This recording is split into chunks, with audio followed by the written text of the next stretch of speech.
Our own type of construction in South Texas is known as border brick. It's an ancient tradition that goes back to colonial era and then during the Republic of Mexico and then flourished throughout the 19th century. And think about it, it makes sense because we live on a delta.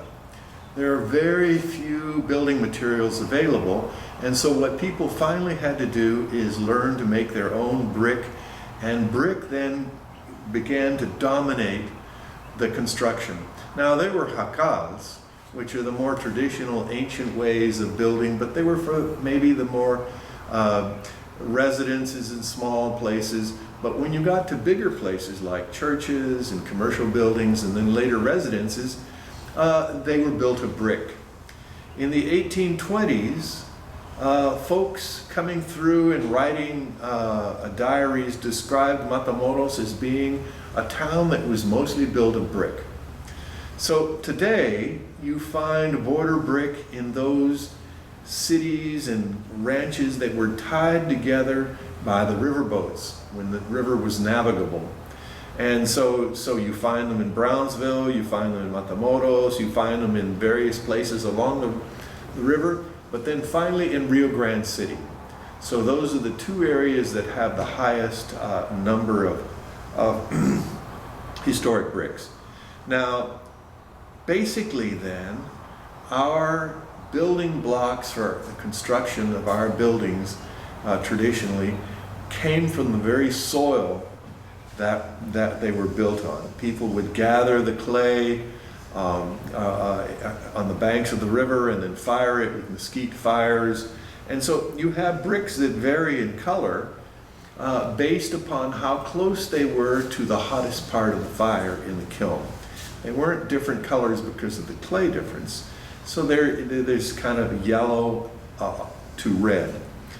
Now each place that made bricks either branded their bricks, and you can see the brands here, the different brands almost like you would have on cattle.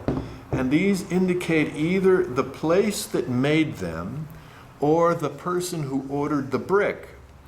The building that I'm working on right now was known as the Star. It was the name of the store. And here it is. On each brick is a star indicating that this brick was ordered for this project. And so you have this really fascinating history when you're restoring these old buildings. It's interesting to see what maker produced these bricks. And so we find different brands in each old building. So the brick buildings that predominate here in this border brick tradition are 3 layers thick. The foundation goes down from 3 layers of brick to where it hits the ground in a great big pyramid because there was no concrete and steel back then. And so the foundation for these ancient buildings had to spread out on this alluvial soil to carry the load. And so sometimes these foundations step out like this until they get down about 4 or 5 feet and they have a big footprint that can be a yard or a meter wide, and then it tapers up. So as they decorated these buildings, they had all kinds of molded bricks and designs, especially around the parapet and above the windows and doors, and beautiful designs evolved that indicated this border brick tradition. So walls continue up from the foundation, and when they get to the roof, there are heavy beams, 3 by 12, very heavy, and above that is a roof that's made up of several layers of brick. And so a starting course of regular bricks like this, and then overlapping like shingles, bricks like this.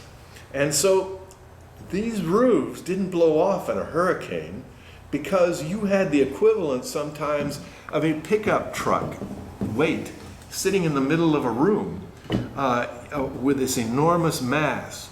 Now what people don't realize that a lot of our roofs are still made of this because they haven't been changed. And a lot of our historic buildings survive with the traditional roof. Now this also helps to isolate the heat and the cold from coming in, and forms a thermal barrier or a thermal reservoir in the ceiling of a building. Okay, so Brownsville's history and legacy, so many of our beautiful buildings are built with this border brick tradition.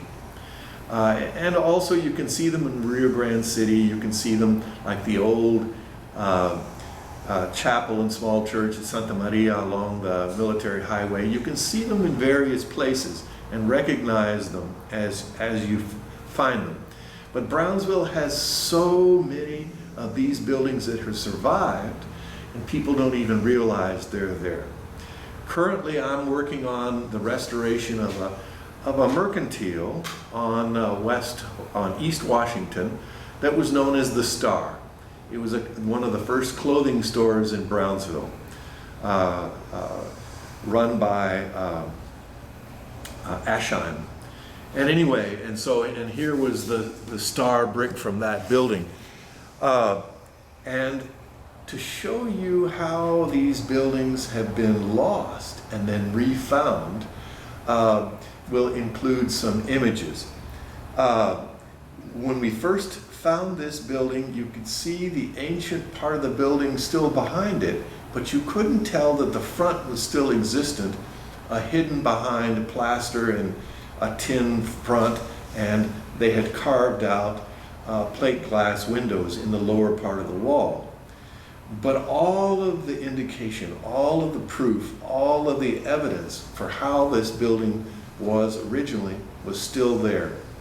And the outcome is really almost a Victorian interpretation of a much simpler type of border brick, as you can see here. Okay, so the future of Brownsville in many ways is actually looking backwards for its future growth, because people love to see our history.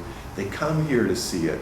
And so one of these days, after the current COVID issue evolves and disappears, hopefully, will be the historic buildings of downtown Brownsville that will form again the nucleus of a Renaissance in the core part and the surrounding historic districts of Brownsville.